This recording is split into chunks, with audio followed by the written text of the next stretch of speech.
এই মুহূর্তটা একবার দেখেন, ফাঁকা গোলপোস্টের দিকে উড়ে আসা বলটা জান প্রাণ দিয়ে ঠেকিয়ে দিলেন হামজা চৌধুরী। যে হামজা আগে একই সাথে মিডফিল্ড, স্ট্রাইকার ও ডিফেন্ডারের ভূমিকায় খেলতেন, তিনি আজ হয়ে গেলেন দলের দ্বিতীয় গোলকিপার। ভাবুন তো, হামজার জায়গায় অন্য কেউ থাকলে এভাবে বলটা ফিরাতে পারতো আর বাংলাদেশ ভারতকে 22 বছর পর হারাতে পারত। ব্রাজিলের কিংবদন্তি ফুটবলার রোনালদিনহোকে নিয়ে একটা উক্তি প্রচলিত আছে, রোনালদিনহো একটা বলকে কথা বলানো ছাড়া বাকি যা যা সম্ভব সব করিয়েছেন।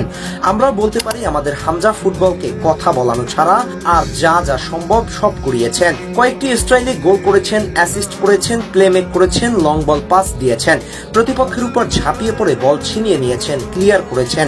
শুধু বাকি রইল বলকে কথা বলানো।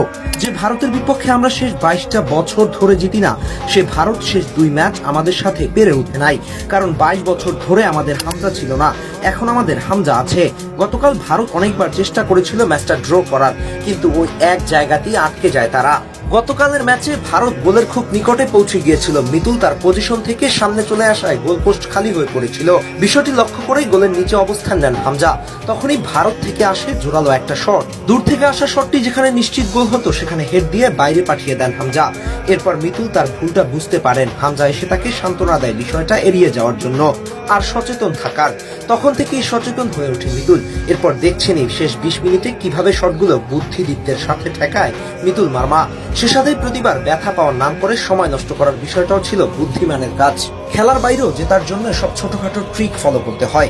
ইউরোপিয়ান ফুটবলও ছোট দলগুলো বড় দলের বিপক্ষে এসব করে থাকে, কিন্তু বাংলাদেশ এর আগে কখনো এগুলো করার সাহস করেনি। বাংলাদেশের ফুটবলে হামজা যোগ দেওয়ার পর থেকে এসব পরিবর্তন এসেছে দলে। হামজাকে দেশের ক্রীড়াঙ্গনের ইতিহাসে সবচেয়ে বুদ্ধিমান মানুষ বললেও কম হয়ে যাবে। একটা মানুষের এত গুণ কিভাবে থাকে? গতকালের ম্যাচেও গোল পেয়ে যেতেন হামজা চৌধুরী। ম্যাচের একটা মুহূর্তে ভারতের দিকে বা পায়ে এক ভলি শট নেন হামজা। কেউ কিছু বোঝার আগেই বলটা ক্রসবার ঘেঁষে চলে যায়।